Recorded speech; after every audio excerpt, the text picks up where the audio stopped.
Hello friends, இன்றைக்கி நம்ம எங்கே வந்திருக்கோம்னா சரபங்கா நீரேற்று திட்டம் மூலமாக பயனடைந்த மானத்தாள் ஏரியை பற்றி தான் பார்க்க வந்திருக்கோம். சேலத்திலேருந்து மேட்டூர் வழியாக வந்தீங்கன்னா சாத்தப்பாடி அப்படின்ற இடத்துல லெஃப்ட் சைடு திரும்பணும். இங்கேருந்து ஒரு 4 கிலோமீட்டர் வந்தீங்கன்னா அந்த ஏரிக்கு வந்து சேரலாம்.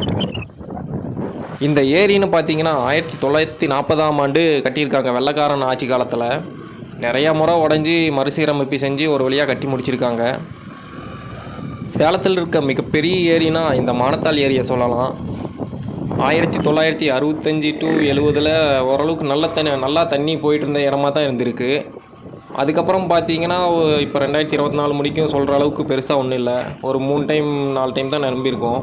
1988, 1996, 2006 இந்த மாதிரி 3 டைம் தான் நிரம்பியிருக்கு. அதுக்கப்புறம் இந்த 2 வருஷமாக தான் இந்த சரபங்கா நீரேற்று திட்டம் மூலியமாக தான் நிரம்பி வந்துட்டுருக்குது இந்த ஏரி. இந்த ஏரியை ஒரு இடத்துலேருந்து சுற்ற ஆரம்பித்து திரும்ப அதே இடத்துக்கு வந்து சுற்றி சேர்ந்தீங்கன்னா கிட்டத்தட்ட ஒரு 3 கிலோமீட்டர் தூரம் ட்ராவல் பண்ணியிருப்பீங்க. 200 ஏக்கர் பரப்பளவு கொண்ட மிகப்பெரிய ஏரி. இந்த மானத்தாள் ஏரியை 2ஆக பிரிக்கிற மாதிரி பார்த்தீங்கன்னா இந்த ரயில்வே ட்ராக் இருக்குது. ரயில்வே ட்ராக் அந்த பக்கமும் இந்த பக்கமும் தண்ணி, சென்டரில் பாலம் வழியாக இந்த ட்ராக் அமைஞ்சிருக்கு. நல்ல நேரம், நான் வீடியோ எடுக்கிற நேரம் பார்த்து இதில் ட்ரெயின் போச்சு. இந்த வீடியோவை முழுசாக பார்த்தீங்கன்னா அது உங்களுக்கு தெரியும்.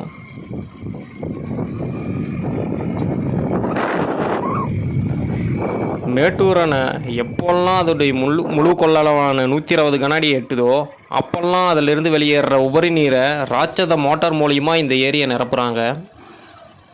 ஒரு வழியாக ஸ்பாட்டுக்கு வந்து சேர்ந்துட்டோம். இதை பார்க்குறப்ப ஒரு மினி கொடிவேரி டேம் மாதிரி இருக்குது. குட்டி டூரிஸ்ட் பாட்டாகவே இந்த இடத்த மாற்றிட்டாங்க. இந்த சரபங்கா நீரேற்று திட்டம் மூலமாக பயனடைஞ்ச இன்னொரு இடம் எம் காளிப்பட்டி. அதை பற்றின வீடியோ நம்ம சேனலில் போட்டிருக்கேன். அதை பார்க்கணும்னா டிஸ்கிரிப்ஷனில் லிங்க் தரேன், மறக்காமல் போய் அதையும் பார்த்துக்கோங்க. இந்த சரபங்கா நீரேற்று திட்டம் பார்த்திங்கன்னா மேட்டூர் அணையில் இருக்கிற தண்ணீரை திப்பம்பட்டியில் இருக்கிற நீரேற்று நிலையத்துக்கு கொண்டு வந்து அங்கேருந்து ராட்சச மோட்டார் மூலியமாக எம் காளிப்பட்டிக்கும் இந்த இடத்துக்கும் நிரப்புகிறாங்க. எம் காளிப்பட்டிக்குன்னு பார்த்தீங்கன்னா 940 ஹார்ஸ் பவர் கொண்ட 10 மின் மோட்டர்கள் யூஸ் பண்ணுறாங்க. இந்த இடத்துக்குன்னு பார்த்தீங்கன்னா 1050 ஹார்ஸ் பவர் கொண்ட 6 மோட்டர் இந்த இடத்துக்கு தண்ணி கொண்டு வரதுக்கு யூஸ் பண்ணுறாங்க. இந்த திட்டம் மூலமாக கொண்டு வர்ற எல்லா ஏரியிலையும் இந்த மாதிரி ஒரு கிணறு இருக்குது. அது எதுக்குன்னு தெரிஞ்சால் கமெண்ட் பண்ணுங்கள், தெரிஞ்சுக்கலாம்.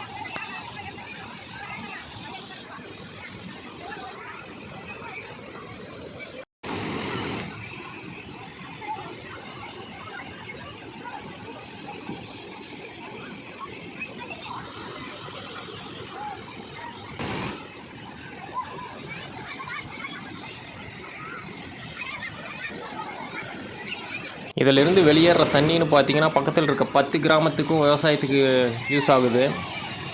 நிலத்தடி நீர் மட்டமும் உயர்றதுக்கு யூஸ் ஆகுது. இந்த தண்ணின்னு பார்த்தீங்கன்னா அடுத்து தொலசம்பட்டி, பெரியேரிப்பட்டி, எடப்பாடி இந்த வழியாக போய் திருப்பியும் காவிரி ஆறுலேயே கலந்துடும்.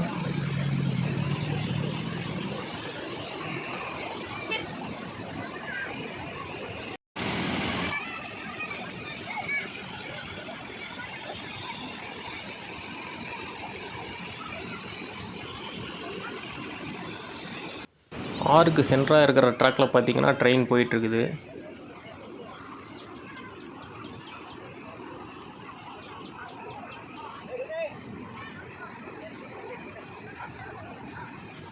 இந்த வீடியோ உங்களுக்கு பிடிச்சிருந்ததுன்னா மறக்காமல் லைக், கமெண்ட், சப்ஸ்கிரைப் பண்ணிவிடுங்க.